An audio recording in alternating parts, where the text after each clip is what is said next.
जय श्रीमन्नारायण। जय श्रीमन्नारायण।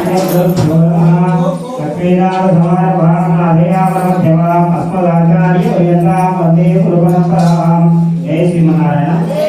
మనము ఇప్పుడు కూడా అనసూయమ్మ గారి 13వ ఆమెను పరమపదోత్సవానికి పంపించడానికి మనందరం కూడా సమావేశమైనాం. ఎట్లా వెళ్తుంది అంటే ఆచార్యుల ద్వారా వెళ్తుంది. అవి ఆచార్యులు చిన్న జీవిస్తున్నారు. వారి అనుగ్రహంతో వారు ఉపదేశించిన మంత్రంతో అదంతా కూడా జపించి వారు చెప్పినట్టు నడుచుకొని ఆమె ఇప్పటిదాకా జీవించింది. కాబట్టి ఇప్పుడు తర్వాత ఆత్మ వెళ్ళిపోయిన తర్వాత ఆచార్యుల అనుగ్రహం వల్ల పెరుమాళ దగ్గరికి చేరుకుంటారు. పెరుమాళ దగ్గరికి ఎందుకు చేరుకుంటారంటే మనం అక్కడి నుంచే వచ్చినాం. మనం అందరం కూడా ఆత్మలు, ఆయన పరమాత్మ. అవన్నీ కూడా మనం సూక్ష్మంగా చెప్పాడు. మనం ఎప్పుడు దాని కొద్దిగా విపులంగా మనం నిన్నటి వరకు ఏం చేస్తున్నామంటే కర్మకాండ. ఆ పరమపదించినప్పటి నుంచి మనం కర్మ చేసుకుని వస్తున్నాం.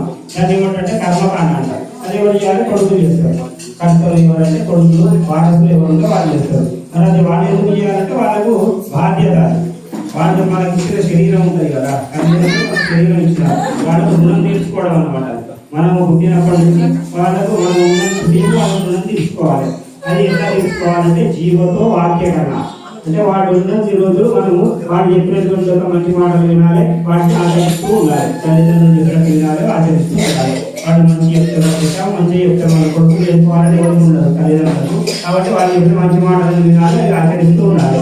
అది వాడు ఉన్నసేపు అట్లా చేయాలి. తర్వాత మనకి ఏంటంటే వాడు బలం పొందించిన తర్వాత ఈ 12 రోజులు కర్మ. అంటే వాళ్ళకు సద్గతులు కలగడానికి మనం ఈ కర్మ చేస్తున్నాం. మరి మనం చేస్తేనే వాళ్ళకి కలుగుతాయా అంటే వాళ్ళకి అత్యానుగ్రహం వల్ల కలుగుతాయని మనం ఇప్పుడు చెప్తున్నాం కదా. మరి మనం ఎందుకు అంటే మన కొరకే అన్నమాట. వాళ్ళ సద్గతులతో పాటు మన కొరకు, మన వంశం వృద్ధి చెందడము, మనకు కూడా ఆ మనిషి కలగాలని, వారి యొక్క ఆశీర్వచనాలు మనకు ఉండాలని ఇది కొడుకుల బాధ్యత. అంటే వాళ్ళకి అది చేస్తేనే మనకు రుణం తీరిపోతుంది. మనకు రుణం తీరిపోతే మళ్ళీ మనం అక్కడికి వెళ్ళడానికి మనకు అవకాశం దొరుకుతుంది అన్నమాట. కాబట్టి ఇది కొడుకుల యొక్క బాధ్యత. ఇది మనకు రుణం తీర్చుకోవడానికి 12 రోజులు కర్తలు ఈ కర్మకాండ చేస్తారు. దాన్ని కర్మకాండ అంటాం. ఇది 12 రోజులు చేస్తారు. తర్వాత మళ్ళీ అక్కడికి అయిపోతుంది. కర్మకాండ ఏమైనా అయిపోయింది, మనం 12 రోజులు చేసినామంటే అది అయిపోతుంది. తర్వాత ఏముంటుంది అంటే మనం ఉన్న రోజు ఎప్పుడైనా పోయి గయాలో, బదరీలో పిండ ప్రదానం చేయాలి. ఇది తర్వాత మళ్ళీ అక్కడికి కూడా అయిపోతుంది. ఏముంటుంది అంటే ప్రతి సంవత్సరం వాళ్ళ మీద సజ్జనం అంటారు కదా, ఆ దాచనం పెట్టాలి. తర్వాత మనకి బంధువులు, మిత్రులు ఏమన్నా తగ్గి వాళ్ళు ఉంటే భూమి భోజనం అంటే అందరికీ అన్నదానం, భోజనాలు పెట్టాలి. ఇవన్నీ కూడా ఎప్పుడు చేయాలంటే మనం ఉన్నంతసేపు. ఈ కొడుకులు వాడు ఇచ్చిన శరీరం మనకు ఉన్నంతసేపు మనం ఆచరించాలి. ఇది కొడుకులుగా మనకి రుణం తీర్చుకోవాలి అన్నమాట. దీన్ని ఏమంటే మానవ యజ్ఞం అంటారు. దాన్ని ఒక యజ్ఞం లాగా చేయాలి. మనం యజ్ఞం అంటే ఎంత శ్రద్ధగా చేస్తామో ఆ యజ్ఞాల కంటే ఇది శ్రద్ధగా చేయాలి. పితృకర్మ దేవుడితో చేసిన కర్మ కంటే కూడా పితృకర్మ చాలా శ్రద్ధతో చేయాలి. దాన్ని శ్రాద్ధం అంటారు. అది కొడుకు చేయవలసిన పని. మరి అందరికీ సమానం అమ్మా. ఇది మనకి ఎవరిగా ఏ మతంలో ఉన్నా వైష్ణవులు కానీ స్మార్తులు కానీ అందరికీ కూడా ఇదంతా సమానం. 12 రోజులు వాళ్ళందరికీ లేని ఒక అవకాశం మనకి ఎక్కువ ఉందన్నమాట. వైష్ణవ సాంప్రదాయంలో ఉన్న వాళ్ళకి ఏమిటి అంటే 13వ రోజు అంటాము, పరమపదోత్సవం. నిన్నటి వరకు కర్మకాండ అయిపోయింది. ఇది జ్ఞానకాండ. ఇది మనకి రామానుజుల వారు అవతరించేటప్పుడు అక్కడ తిరుమల దగ్గర మాట తీసుకొని వచ్చినాడు. ఏమిటి అంటే నా సంబంధం కలిగిన వాళ్ళందరూ కూడా పరమపదం చేర్చుకుంటానంటే నేను భూలోకం వెళ్తాను, నేను పని చేస్తానంట. అయితే అంతకుముందు ఆడవాళ్ళు వచ్చింటారు కానీ వాళ్ళందరూ వచ్చినా కూడా మనకి నారాయణ యొక్క పొందాలు అవి కూడా ఇచ్చారు. కానీ స్వామివారు అనుకున్న కార్యం నెరవేర్చారు వాళ్ళు ఆడవాళ్ళందరూ కూడా. 12 మంది ఆడవాళ్ళు వచ్చారు. వాళ్ళందరూ కూడా స్వామివారు అనుకున్న కార్యం నెరవేర్చారు కదా. మళ్ళీ రామానుజుల వారి ఆశీస్సులు కదా సరే అన్నాడు తిరుమల. అలా అది కాకుండా ఇంకొకటి ఏమిటి అంటే ఈ భూలోకం మీద, పరమపదం మీద, అన్నింటి మీద నాకు అధికారం ఇవ్వాలి. అన్నింటి ఉభయ విభూతులు అంటాం. ఇది వివాహ విభూతి అంటాం, అది నిత్య విభూతి. అది అంటే శాశ్వతమైనది. అది దీనికి ఏ విధంగా పుస్తుంది, పోతుంది, సృష్టి జరుగుతుంది, మళ్ళీ ప్రళయం వస్తుంది, పోతుంది. మనం ఉన్నది ఇది బ్రహ్మాండాలు అంటాం. ఇటువంటి బ్రహ్మాండాలు ఎన్నో ఉంది. అఖిలాండ బ్రహ్మాండాలు ఉంటాయి. వీటన్నిటికీ నాయకుడు ఆయన. ఆ అఖిలాండ బ్రహ్మాండ నాయకుడు అంటారు కదా ఆయన. అటువంటి ఆ స్వామి దగ్గర మనకి రెండింటి మీద అధికారం తీసుకున్నాడు. ఆయన మా సాంప్రదాయంలో చేసిన వాళ్ళందరికీ మోక్షం ఇచ్చేటట్టు కూడా 2 వరాలు తీసుకొని రామానుజులు అవతరించినాడు. ఆనాటి నుండి మనకేం నమ్మకం అంటే ఈ వైష్ణవులమై ఆచార్య సంబంధం పొంది, రామానుజ సంబంధం పొందిన వాళ్లకు ఇక మాకు నరకం లేదు అనే ఒక నమ్మకం మనకి. కాబట్టి ఈ 13వ రోజు దానికి సంబంధించిన కార్యక్రమం మనం చేసుకుంటాం. మరి దీనిలో ఏం చేస్తాము అంటే మనకి ఆడవాళ్ళందరూ కూడా ఇచ్చారు. వేదంతో సమానమైనటువంటి నారాయణ దివ్య ప్రబంధం మన సంస్కృత వేదంలో ఇచ్చాడు, పెరుమాడు ఇచ్చాడు, అమ్మకు ఉపదేశించినాడు పెరుమాడు. అది సంస్కృత వేదం, దాని వేదం. ఆ వేదం చెప్పిన ప్రకారం నడుచుకుంటున్నాం మనం అందరం కూడా. నడుచుకుంటే మనం ఆస్తికులు. ఆ వేదం ప్రకారం చెప్పినట్టు వేదంలో స్మృతులు ఋషులు చెప్పినట్టు మనం నడుచుకుంటాం కాబట్టి మనం ఆస్తికులు. అంటే దేవుడిని నమ్ముతాం, కర్మలు ఇవన్నీ నమ్మడం ఆస్తికులు అంటారు. మాకు ఏవి అక్కర్లేదంటే నాస్తికులు అన్నమాట. మనం ఇందులో నాస్తికో వేదాన్ని నమ్మడం నాస్తికులు అన్నమాట. అటువంటి మతంలో మనం లేం కాబట్టి ఆస్తికులం మనం. అంటే వేదాన్ని నమ్ముకుంటూ ఇవన్నీ చేస్తున్నాం కాబట్టి మనం ఈ సాంప్రదాయంలో ఉన్నాం. ఈ హిందూ సనాతన ధర్మం అంటున్నాం కదా, ఇప్పుడు ఆ సనాతన ధర్మంలో ఉన్నాం. దాంట్లో మళ్ళీ ఎన్నో రకరకాలు ఉంటాయి. అందులో వైష్ణవ మతం. మనం ఈ వైష్ణవ మతంలో మనం సాంప్రదాయంలో ఉన్నాం. వైష్ణవ మరి మనకి మానవ జన్మ ఎత్తినాం కదా. ఈ మానవ జన్మ ఎత్తినప్పుడు మనకి ఏమి కావాలి? ఈ మానవ జన్మ ఎత్తినప్పుడు మనకి ఏది అవసరము అంటే ఎన్నో జన్మలు ఎత్తుకుంటూ వచ్చినాం. ఏ జన్మ ఎత్తినామో మనకు తెలియదు. ఎన్నో కోట్ల జన్మలు ఎత్తుకుంటాం. కోట్ల సృష్టి ఆగి మనకి స్వామివారు మనకి ఇక్కడ మనకు ఒక శరీరం ఇచ్చి అవన్నీ చేసి మన కర్మ ప్రకారం మనం చేసిన పనులు కర్మల ప్రకారం మనం జన్మలు వస్తుంటాయి, పోతుంటాయి. ఏ జన్మ వచ్చిందో మనకు తెలియదు. ఎన్ని కోట్ల జన్మలు ఎత్తినో మనకు తెలియదు. మరి ఎన్నిసార్లు స్వర్గం పోయినమో, ఎన్నిసార్లు నరకం పోయినమో మరి ఇప్పుడు మానవ జన్మ వచ్చినప్పుడు మరి ఇవన్నీ మనకి తెలుసుకునేటువంటి బుద్ధి జ్ఞానం ఒకటి మానవుడికి ఉంటుంది. ఈ తెలుసుకునే బుద్ధి జ్ఞానం మనకు కలిగినప్పుడు మనం ఏం చేయాలి అంటే మళ్ళీ ఎక్కడికి వచ్చినామో అక్కడికి పోవడానికి ప్రయత్నం చేయాలి. ఎక్కడికి వచ్చినప్పుడు ఆయన వాటి దగ్గరికి వచ్చి మన ఆత్మ ఆయన పరమాత్మ కదా. ఆత్మలన్నీ కూడా పరమాత్మను చేరుకోవాలి. ఆయన కూడా అదే చూస్తుంటాడు అనమాట. ఈ ఆత్మలన్నీ మళ్ళీ నా దగ్గరికి ఎప్పుడు చేస్తాయని ఆయన కూడా మన కొరకు ఎదురు చూస్తుంటాడట. మనమే అక్కడికి పోవాలని అనుకోం. మనం మానవ జన్మ ఎత్తిన వాళ్ళు, ఈ జన్మలో ఉన్నవాళ్ళు మనం అనుకోము. ఆయనే అనుకుంటాడు కానీ మనం అనుకోమట. మనం ఎందుకు అనుకోము అంటే మనకి ప్రకృతి సంబంధం. ఈ ప్రకృతి అంటే ఈ పంచభూతాలతో మనకి శరీరం వచ్చింది. ఈ ప్రకృతి సత్వగుణము, రజోగుణము, తమో గుణం అని 3 గుణాలు ఉంటాయి. అందులో 3 గుణాలలో మనకి సత్వగుణం తక్కువ ఉంటుంది, రజోగుణం, తమో గుణం ఎక్కువ ఉంటుంది. ఆ 2 గుణాలతో మనకి ఏమిటంటే ఇవన్నీ ఆకలి, కోరిక, ఆశలు, అసూయలు, ద్వేషాలు, ఈ కోరికలు ఇవన్నీ కూడా మనకి ప్రకృతి సంబంధంతో మనకు అందుతుంది. ఇవన్నీ తప్పించుకొని అక్కడికి వెళ్ళడానికి మనకు ఈ మానవ జన్మ ఎత్తినప్పుడు అవకాశం ఇచ్చింది. ఆ మానవ జన్మలో మనకి ఏమి ఇచ్చిందంటే మళ్ళీ విష్ణు సంబంధం, వైష్ణవ జన్మ అంటే వైష్ణవ సాంప్రదాయంలో ఉండడం మనకి ఇంకొక అవకాశం అన్నమాట. అందరికీ మానవ జన్మ ఇస్తే మా ఉత్తమ జన్మని మళ్ళీ అందులో మనకి ఇంకొక అవకాశం ఇచ్చాడు. దానికి వెళ్ళడానికి ఆమె 8 రోజులు ఆచార్య సంబంధం ఉంది. మరి దానికి మనం ఏం చేయాలి అంటే సత్సంగా మనకి ఇప్పుడు అందరితో చెప్పించాడు స్వామివారి శ్లోకం చెప్పించాడు. అదేమిటంటే మనం రోజు మనకి శ్రీవత్ సుకుమార్లో ఉంటుంది, రోజు లేవగానే చదువుకోవాలి శ్లోకాలు. ఏమిటంటే మనం వెళ్ళే మార్గాన్ని మనం రోజు ధ్యానం చేసుకోవాలన్నమాట. అందులో ఏముంటుంది, మనం ముక్త ఆత్మ ఎట్లా పోతుంది, ఎట్లా ప్రయాణించుకుంటూ అక్కడికి పెరుమాళ దగ్గర చేరుకుంటుంది అని ఆ శ్లోకంలో ఉందన్నమాట. ఆ ద్వారా మమ్మల్ని చేసుకో అని ఆచార్యులకి మనం అవన్నీ ఇచ్చినాం. ఇప్పుడు ఆచార్యుల ద్వారా అక్కడికి చేరుకోవాలి. అది మనం రోజు అనుసంధానం చేసుకోవాలి. దాన్ని నిత్యం మనకు ముద్రలే ఇస్తారు. శ్రీపతి సుకుమార్లో 2 శ్లోకాలు ఉంటాయి. రోజు చదువుకునే శ్లోకాలలో ఇవి ఉంటాయి. ఇవి ఇవ్వగానే మనం చదువుకోవాలన్నమాట. అయ్యో పోయినాక అట్లా తీసుకుపో స్వామి అని మన మార్గం. ఎందుకు అంటే మనం రోజు ఆఫీస్కి వెళ్తాం కదా. ఆఫీస్కి వెళ్ళినప్పుడు ఇటు పోవాలి అటు పోవాలి అనుకోకుండా మన కారులో బండ్లు అట్లా పోతుంటాయి. అంటే మన మనసులో ఏ మార్గం వెళ్ళాలి అని అనుకుంటే అటు చేరుకుంటూ ఉంటాం అన్నమాట. అది మనసులో స్థిరపడిపోవడానికి మనం రోజు దాన్ని ధ్యానం చేసుకోవాలి. అది మనకి అక్షరాది మార్గం అంటాం. అయితే మనకి పాపం చేసిన వాళ్ళు నరకానికి పోతారు, పుణ్యం చేసిన వాళ్ళు స్వర్గానికి పోతారు. అదంతా మనకు తెలుసు. మరి నరకానికి పోయినా అక్కడ అనుభవించి మళ్ళీ రావాలి, స్వర్గానికి పోయినా అనుభవించి మళ్ళీ రావాలి. మరి ఆ 2 కాకుండా ఇంకొకటి వెళ్ళే మార్గం ఉంది. దీన్ని అక్షరాది మార్గం అంటారు. మళ్ళీ తిరిగి రాకుండా స్వామివారి దగ్గరే ఉంది అక్కడే కైంకర్యంలో ఉండడానికి మార్గం మనం ఈ మానవ జన్మలో ఎదుర్కోవాలి. మరి అది ఎట్లా దొరుకుతుంది మనకి అంటే సత్సంగా అంటే సత్పురుషుల యొక్క సహవాసము, మంచి మాటలు వినడం వల్ల, వారి చెప్పిన ఉపన్యాసాలు వినడము, వారు చెప్పినట్టు చేయడం వలన, వారు ఫలానా వాళ్ళు ఎట్లా చేసారు వారిని ఆచరించడం వలన మనకి సత్సంగా భవని స్పృహ అంటే ఇప్పుడు అనుకున్నాం కదా ఈ కోరికలు ఎన్ని రోజులు అంటే శాశ్వతం కాదు కదా అనే ఒక బుద్ధి ఆలోచన మనకు కలుగుతుంది. కలిగినప్పుడు ఏం చేస్తాం మరి ఇవన్నీ మనం చెప్పాలి కదా. ఒకడు మనకు తెలియదు, మనకు అన్ని తెలియదు కదా. మనం చెప్పేవాళ్ళు ఎవరు అని మనల్ని ఉద్ధరించే వాళ్ళు ఎవరు అంటే ఒక ఆచార్యులు కదా. ఆచార్య సంబంధం పొందాలి. మన ఆచార్యుడి దగ్గరికి వెళుతాం, ఆచార్యుడు మనం స్వీకరిస్తాడు. మన పూర్వంలో మనకి ఇంటికి ఒక ఆచార్యుడు ఉంటుండే, మన గురువులే వస్తుంది, వాళ్ళు ఉంటుండే. ఇప్పుడు వాళ్ళు కూడా అవకాశం తగ్గింది కాబట్టి మనందరికీ దగ్గర అందుబాటులో చిన్నజీవి స్వామి వారు వెళ్తున్న సమాధానం అవుతుంది.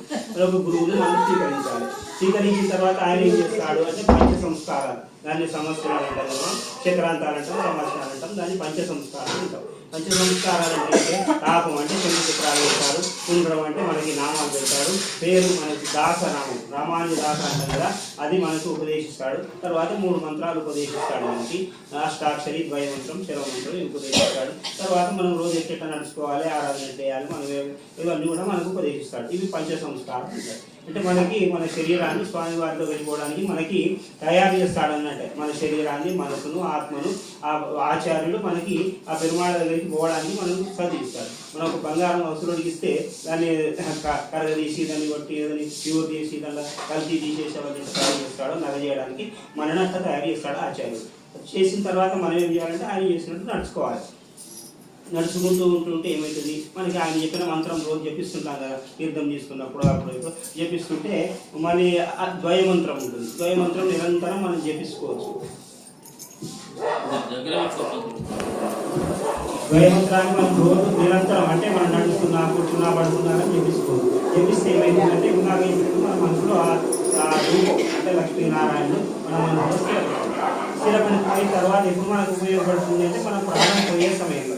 ప్రాణం పోయే సమయం ఎట్లా పోతుంది అంటే మనకి ఎప్పుడో ప్రాణం పోతాం, మన ఎక్కువ వాళ్ళు గిట్ట కాదు కదా, దీన్ని పోయేది కాబట్టి శరీరం అంటేనే నశించేదని అర్థం అనమాట. దీనికి 6 లక్షణాలు ఉంటాయి. పుట్టడము, పెరగడము, గిట్టడము, రోగాలు, జనాలు ఇవన్నీ ఉంటాయి. తర్వాత ముసలితనము, తర్వాత మరణించడం. ఈ 6 లక్షణాలు ఉంటేనే దీన్ని శరీరం అంటారు. ఇటువంటి శరీరాన్ని ఎప్పుడో ఒకసారి మనం వదిలేయాలనుకుంటాం. మరి పోయే సమయంలో మనకి ఇన్ని రోజులు మనకు ఆచార్యులు ఉపయోగించిన మంత్రం ఉంటుంది. మరి మనకి కర్మలు ఉంటాయి 3. ఏమిటి? మన ఆగామి, సంచితము, అది 3 కర్మలు ఉంటాయి. అంటే మనము ఈ జన్మ పూర్వజన్మలో చేసినవి మనం పుట్టేటప్పుడే మనం వెనుక వస్తాయి. తర్వాత ఈ జన్మలో చేసేది, తర్వాత ముందు జన్మలో మనం చేయకూడదు. ఇవన్నీ కూడా కర్మలు తొలగాలి. మనకి ఏది ఉండకూడదు, రుణాలు ఉండకూడదు, పాపపుణ్యాలు ఉండకూడదు, కర్మలు ఉండకూడదు. ఏది లేకుంటే అక్కడికి మనం వెళ్ళడానికి మనకు అవకాశం ఉంటుంది.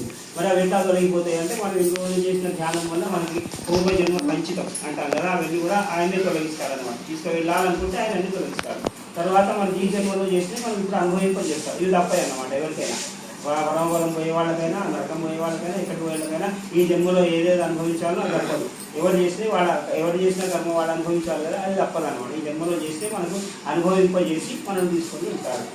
ఎట్లా తీసుకొని వెళ్తాడు అంటే మన శరీరం అన్నాం కదా, ఈ శరీరంలో మనకి నవరంధ్రాలు ఉంటాయి కదా, నవరంధ్రాలు ఉంటాయి. నవరంధ్రాల నుంచి ఏదో ఒక ప్రాణం పోతుంది. అంటే మనకి మొత్తం శరీరంలో మనకు 72,000 నాడులు, మనకి సైన్స్ ప్రకారం అయినా మన శాస్త్రంలో చెప్పినా కూడా 72,000 నాడులు ఉంటాయి. మళ్ళీ అవన్నీ కలిపి 101 నాడులకు అనుసంధానం ఉంటుంది. తర్వాత మళ్ళీ 3 నాడులు ముఖ్యమైనవి ఉంటాయి. మళ్ళీ అందులో ఒకటి సుషుమ్నా నాడని ఇంకా ప్రధానమైనది. ఆ నాడి గుండా ప్రాణం పోతే బ్రహ్మానందం నుంచి వెళ్ళిపోతుంది. అప్పుడు ఎక్కడికి వెళ్తారంటే తిరిగి వెళ్తారని, అది మనకి మన భగవద్గీతలో చెప్పారు, దీంట్లో చెప్పారు. అటువంటి అవకాశాన్ని మనకి పెరుమాళ్ళు ఎక్కడ ఉంటాడు అంటే అంతరాత్మ, మన ఆత్మ అంటారు కదా, ఇది ఆత్మలో అంతరాత్మ ఉంటాడు. ఆయన ఎక్కడ ఉంటాడు అంటే మన హృదయము 9 అంగుళాలు ఉంటుందట. ఆ 9 అంగుళాలలో మనకి ఎక్కడ మధ్యలో ఎట్లా ఉంటాడో వరిగింద మీద ముళ్ళు ఉంటుంది కదా, ఆ అంత ప్రమాణంలో మనకి మామూలుగా గుండెలో కూడా 4 గదులు ఉంటాయి. 2 రక్తం ఉంటుంది, ఒకటి గాలి ఉంటుంది, ఒకటి శూన్యం ఉంటుంది. ఇట్లా ఇవన్నీ దాన్ని దహరాకాశం అంట. ఆకాశం యొక్క శూన్యము, ఆ లోపల కూడా గుండెలో కూడా ఒక శూన్యంగా ఒక గది ఉంటుంది. ఆ గదిలో ఆయన పెరుమాడు ఉంటాడు, పరమాత్మ అంటారు. ఆయన ఏదైతే చెప్తే మనం అట్లా నడుస్తుంటాం. బుద్ధి, మన లోపల బుద్ధిని నియోగించి ఇవన్నీ చేసేవాడు ఆయన్ని. కాబట్టి ఆయనను మనము ధ్యానిస్తూ ఉంటే మనకి ప్రాణం పోయే సమయంలో మనకి ఆయన దారి చూపుతాడు. వెలుగు ద్వారా మనల్ని బయటికి తీసుకొని వెళ్తాడు. వెలుగు అంటే అన్నట్టు. అర్చరాది మార్గం అంటే ఆ వెలుగు ద్వారా మన ప్రాణం ప్రయాణిస్తుంది కాబట్టి దాన్ని అర్చరాది మార్గం అంటారు. ఆ అర్చరాది మార్గం ద్వారా వెళ్తాడు. వెళ్ళేటప్పుడే మనం తీసుకొని వెళ్ళాలనుకున్నప్పుడు మనకు అక్కడి నుంచి పరమపదం నుంచి ఒక పూర్వశుద్ధి అంటే మనకి మార్గం చూపడానికి మనకు ఎక్కడ తెలియదు కదా, మార్గం తెలియదు కాబట్టి మనం తీసుకోవడానికి ఒక అక్కడి నుంచి ఒక దూతను పంపిస్తాడు. ఆయన మనం తీసుకొని వెళ్తుంటాడు. మనకి ఇందాక మనతో అనిపించింది కదా, ఏ లోకాలు దాడతామని. అర్చులోకము, దిలలోకము, పూర్వపక్ష లోకము, ఉత్తరాయణ లోకము, దక్షిణాయన లోకము, చంద్రలోకము, సూర్యలోకము, అగ్నిలోకము, విద్యుత్ లోకము, బ్రహ్మలోకము, ప్రజాపతి లోకము, ఇట్లా ఒక్కొక్కటి 12 లోకాలు దాడతాం. 12 లోకాలు దాటించుకుంటూ వెళ్తారు. దాటేటప్పుడు ఏమిటి అంటే మనం ఇక్కడ వస్త్రాలు పరిచి మనం పాద ప్రక్షాళన చేసి ఎదుర్కొన్నాం కదా, అట్లే ఆ లోకాలలో ఈ ముక్తాత్మ ప్రయాణిస్తున్నప్పుడు ఒక్కొక్క లోకంలో అక్కడ ఉండే వాళ్ళందరూ కూడా వాటిని ఎదుర్కొని స్వాగతించి అక్కడ మర్యాద చేసి ఇంకో లోకం దాకా పంపిస్తుంటాడు. ఇట్లా 12 లోకాలు దాటి బ్రహ్మలోకం వెళ్తాడు. ఆ బ్రహ్మలోకంలో దాటుతాడు. దాటిన తర్వాత ఏముంటుంది అంటే అక్కడికి మరి ఈ బ్రహ్మాండం అన్నాం కదా, ఇది అయిపోతుంది. తర్వాత మధ్యలో ఏమిటి విరజా నది వస్తుంది. ఆ విరజా నది అవతల పరమపదం ఉంటుంది. మరి ఆ విరజా నది దగ్గరికి రాగానే అందులో స్నానం చేస్తాడమ్మా. స్నానం చేసేటప్పటికి ఏమవుతుంది, స్నానం చేసి అవతల ఒడ్డుకు వెళ్తాడు. వెళ్ళగానే మనకి ఇందాక సాలోక్యం సంకల్పం చెప్పినాం మనం. ఎట్లా వెళ్ళాలి అంటే సాలోక్యము అంటే ఆ లోకంలో చేరుతాలి, సారూప్యము అనగానే అందులో స్నానం చేసి బయటికి రాగానే కల్మషాలు, ఈ ప్రకృతి మండలంలో ఉన్నటువంటి కల్మషాలన్నీ కూడా పెరిగిపోయి అక్కడికి ఆ పరమపదంలో అడుగు పెట్టడానికి యోగ్యమైనటువంటి ఒక రూపం వస్తుంది. పరమపదంలో ఎట్లా ఉంటారంటే అందరూ కూడా 25 సంవత్సరాల వయసుతోటే ఉంటారు. ముసలి వాళ్ళు ఉండరు, పిల్లలు ఉండరు, అంత ఒకటే వయసుతో ఉంటారు. మళ్ళీ అందరికీ ఒకటే రూపం ఉంటుంది. అందరికీ శంకు చక్రాలు, 4 చేతులు అన్నీ ఉంటాయి. అక్కడ ఆ సత్వగుణమే ఉంటుంది అందరికీ. రజోగుణం, తమోగుణం ఉన్నాం కదా, ఈ 2 గుణాలు అందులో స్నానం చేయగానే తొలగిపోతాయి. ఒక సత్వగుణం మాత్రమే పరమపదంలో ఉంటుంది. అది ఒకటి ఉంటేనే అక్కడ అవకాశం ఉంది. అటువంటి రూపము, గుణము ఈయనకు వస్తుంది. రెండు సాలోక్యము, సారూప్యము, సామీప్యము, సాహిత్యం, ఆ 4 2 అక్కడికి అడుగుపెట్టగానే ఈయనకు అది వస్తుంది. తర్వాత సాలోక్యం అంటే సామీప్యం అంటే దగ్గరికి వెళ్ళడం. దగ్గరికి వెళ్ళడానికి అక్కడి నుంచి ఇక్కడికి మార్గం నుంచి వెళ్ళిపోతాడు. వెళ్ళిపోగానే అక్కడికి మళ్ళీ ఒక అమానవ పురుషుడని వస్తాడు. ఆయన కూడా ముందుకు తీసుకొని వెళ్తుంటాడు. ఇంతసేపు ప్రయాణించి వచ్చాడు కదా అని మధ్యలో స్వామివారు విహరించేటువంటి ఒక ఉద్యానవనం ఉంటుంది, కాంతారం. అక్కడ కూర్చుండబెడతారట. కూర్చుండబెట్టగానే మళ్ళీ ఆ పెరుమాళ్ తీసుకొని వచ్చేటువంటి వాళ్ళు ఒక 500 మంది ముక్తాత్మల అప్సరసలుగా మారి స్వామివారి యొక్క శేష వస్త్రాలు, శేషగంధము, శేష మాలలు, శేష వస్త్రాలు ఇవన్నీ కూడా ఇచ్చి వీరిని అలంకారం చేసి మళ్ళీ స్వామివారికి అలంకారం అక్కడికి వెళ్ళడానికి మనం తగినట్టు ఉండాలి కదమ్మా. మనం అక్కడ పెద్ద వెళ్తున్నప్పుడు వారి యొక్క యోగ్యతకు తగినట్టు మనం రెడీ అయి వెళ్తాం కదా, అట్లే అక్కడ కూడా పెరుమాళ్ళ యోగ్యతకు తగినట్టు ఈ ముక్తాత్మను తయారు చేస్తారని. మరి అక్కడికి పెరుమాళ్ళ సమానం ఉండాలి కదా, అక్కడికి వెళితే అందరూ సమానమైన ఆ సమానం తయారు చేస్తారు. చేసి తీసుకొని వెళ్ళి ఆ వైకుంఠం అంతా కూడా వీరికి గ్రహిస్తారు. పరమపదం అంతా చేస్తారు. వైకుంఠ నగర ద్వారానికి వెళ్ళగానే నేను సాష్టాంగ నమస్కారం చేస్తాడట. చేసి అబ్బా ఇంతగానో ఇంతకు వచ్చినా కదా, స్వామివారిని చేరబోతున్నాను అనేటువంటి ఒక ఆనందం ముక్తాత్మకి. మరి ఇంత దూరం ఎట్లా వచ్చినాను అంటే మనకు ఆచార్యులు అక్కడ లభించాడు. స్వామివారు ఒక ఆచార్యుని ఇచ్చాడు. ఆ ఆచార్యుడు మనకి కరుణతోటి, ఆచార్యుల యొక్క మంత్రంతో ఇంత దూరం రాగలిగినా కదా స్వామి అని ఆచార్యుడిని మనసులో ధ్యానం చేసుకుంటాడట. ఆచార్యుని ధ్యానం చేసుకొని ఒకసారి సాష్టాంగ నమస్కారం చేస్తాడు ఆచార్యుడికి. మరి ఆచార్యుడు అక్కడెక్కడ ఉంటాడంటే మనసులో ధ్యానం చేసుకుంటాడు. ధ్యానం చేసుకొని అక్కడ వైకుంఠ నగరం కడప దగ్గర కూడా దండం పెట్టుకొని లోపలికి వెళ్తాడట. లోపలికి పెట్టగానే స్వామివారు సభ తీర్చుంటాడు. అక్కడ ఆ సభలో స్వామివారు బ్రహ్మాండు ఉంటాడు, కూర్చొని ఉంటాడు. దేవుడిగా ఆదిశేషుడిగా కూర్చొని ఉంటాడు. తర్వాత అమ్మవారు పక్కన కూర్చొని ఉంటారు. అక్కడి దగ్గరికి వెళ్ళి ఆ 3 సార్లు ప్రదక్షిణ చేస్తాడు. 3 సార్లు ప్రదక్షిణ చేసి స్వామివారి యొక్క అందం ఎంత చూసినా కనిపించేది. ఇది అర్చరాది మార్గం. మనకి ఒక 10 నిమిషాలు సమయం దొరికింది కాబట్టి ఇంత చెప్తున్నాం. దీన్ని 5 రోజులు, 7 రోజులు, 3 రోజులు అట్లా చెప్పుకుంటాం అన్నమాట. ఎంత చెప్పుకుంటే అంత ఉంటుందమ్మా. ఈ అర్చరాది 5 రోజులు చెప్పినప్పుడు, 7 రోజులు చెప్పినప్పుడు ఏంటంటే స్వామివారి యొక్క అందం అక్కడ వర్ణిస్తారు. మనకి అర్చరాది మార్గంలో పెద్ద గ్రంథం అర్చరాది మార్గం. దాన్ని 2 శ్లోకాలకి ఇప్పటి మనం చెప్పుకున్నది అది 2 శ్లోకాలకే మనకు కుదించి మనకు చెప్పారనమాట. పెద్ద గ్రంథం ఉంటుంది అర్చరాది. 5 రోజుల దాకా, 7 రోజుల దాకా చెప్పుకుంటారు అది. అటువంటి ఆ దాంట్లో ఏమిటంటే మనకి స్వామివారి యొక్క వర్ణన ఉంటుంది, చాలా ఉంటుంది. ఆ గోరు ఎట్లా ఉంటుంది, రంగం ఎట్లా ఉంటుంది నుంచి వెంట్రుక దగ్గర దాకా కషిక పర్యంతం అంటాం కదా, అట్లా స్వామివారి యొక్క అందం ఉంటుంది. అవన్నీ కూడా చూసుకుంటే ముక్తాత్మ అక్కడ చేరిన ముక్తాత్మ ఆనందంతో ఉంటాడు. ప్రదక్షిణాలు చేస్తాడు. ప్రదక్షిణ చేసి నిలబడగానే స్వామివారి ఎత్తున ఉంటాడు కదా, చెయ్యి అందించి పైన ఒళ్ళో కూర్చోబెట్టుకొని ఎవరు నువ్వు అంటే అహం బ్రహ్మాస్మి అంటే నేను నీ పుత్రుణ్ణి అన్నాడు. అక్కడ ఇవన్నీ ఇంకా అహం ఏమన్నా ఉన్నదా, మరి అహం విడితేనే అక్కడికి వెళ్తా ఉన్నాం. మమ అంటాం కదా, ఇప్పుడు మమ అన్నాం కదా, అక్కడ సంకల్పం చెప్పినప్పుడు ఆ మమ అన్నప్పుడు మనం ఇక్కడే ఉంటాం అన్నమాట. మమ అంటే ఏమిటి, నాదే నాదే అన్నట్టు. నమమ అంటే నాది కాదంటే అక్కడికి వెళ్తాం. మమ అంటే ఇక్కడ ఉంటాం. ఆ ఒక్క అక్షరంతో మనం ఇక్కడ ఉండిపోతున్నాం. నమమ అక్కడ ఏమున్నది, నమమనే అంట, మమ ఉండదు అక్కడ, సొంతం ఉన్నది ఏది ఉండదు. అటువంటి ఉద్దేశం నేను కలగాలన్నమాట. అక్కడికి చేరుకున్న తర్వాత స్వామివారు కూడా ఆలింగనం చేసుకుంటాడు. స్వామివారు కూడా సంతోషం, ఎన్నో కోట్ల సంవత్సరాలు విడిపోయినాడు కదా, ఒక కొడుకు పోతే ఎట్లయితే రాగానే మళ్ళీ ఆ ఆలింగనం చేసుకుంటాము, అట్లా ఆనందంతో స్వామివారు కూడా వీళ్ళని ఆలింగనం చేసుకొని తర్వాత అమ్మవారికి ఇస్తారట. అమ్మవారు కూడా దగ్గర తీసుకొని ఒక కొడుకుని ఎట్లయితే ఆలింగనం చేసుకొని కొట్టుకుంటారో వాళ్ళిద్దరు కూడా ఆనందం పడుకుంటూ ఆ అక్కడికి విశ్వక్సేన వారికి ఇస్తారు. మరి ఇక్కడ ఎంతో కష్టపడి అక్కడికి వెళ్తే చేసేది ఏముందంటే స్వామివారి యొక్క కైంకర్యం. స్వామివారు ఏ కైంకర్యాలు చేస్తారంటే అన్నీ చేస్తారు. అహం సర్వం కరిష్యామి అంటే లక్ష్మణుడు మన రామాయణంలో చెప్పాడు, నువ్వు అడవికి వచ్చి నువ్వేం చేస్తావు అన్న అంటే నేనే అన్నీ చేస్తాను. ఏం చేస్తావు అంటే నీకు అవి చేస్తా ఇవి చేస్తా రోజు అవసరం ఉంది. అక్కడ కూడా అంతే, స్వామివారికి పాదుకలు అవుతాడట, పడుపు అవుతాడట, గొడుగు అవుతాడు. ఇవన్నీ కూడా ఏ స్వామివారి మనసులో ఏ కోరిక కలిగితే అటువంటి ఉపచారం చేసేటువంటి యొక్క వీరికి ఆకారం మీరు ఎన్ని రూపాయలైనా పొందవచ్చు అన్నమాట. పాదుకలు కావాలంటే పాదుకలు కావచ్చు, సింహాసనం కావాలంటే సింహాసనం కావచ్చు, గొడుగు కావాలంటే గొడుగు. అటువంటి శక్తి కూడా వీళ్ళకి వస్తుంది అక్కడికి వెళ్ళిన తర్వాత. అటువంటి కైంకర్యంలో వీరందరూ కూడా ఉండి అక్కడ వారి యొక్క కైంకర్యంలో ఉండి ఆనందాన్ని పొందుతారు. మోక్షం అంటేనే ఆనందం. మోక్షం అంటే ఏంటంటే ఆనందం అన్నమాట, విడుదలైంది కదా. ఒక జైలు జైలు లాగండి, మనం ప్రకృతి అంటున్నాం అంటే జైలు లాంటి. ఈ జైలు నుంచి విడుదల అక్కడికి వెళ్ళి అంటే అక్కడ ఏం పొందేది ఏమిటి అంటే ఆనందమే. మరి ఆనందం అంటే ఇక్కడికంటే ఆనందం, ఈ ఆనందం వేరు ఆనందం వేరు అన్నమాట. అక్కడ స్వామివారి యొక్క కైంకర్యంలో ఆనందం పొందుతారు. మరి ఎవరు ఆనందం పొందుతారంటే ఇటు ముక్త స్వామివారి కైంకర్యం చేస్తే ముక్తాత్మక ఆనందం. ఈ ముక్తాత్మతోటి ఆ కైంకర్యం పొందుకుంటే స్వామివారికి ఆనందం.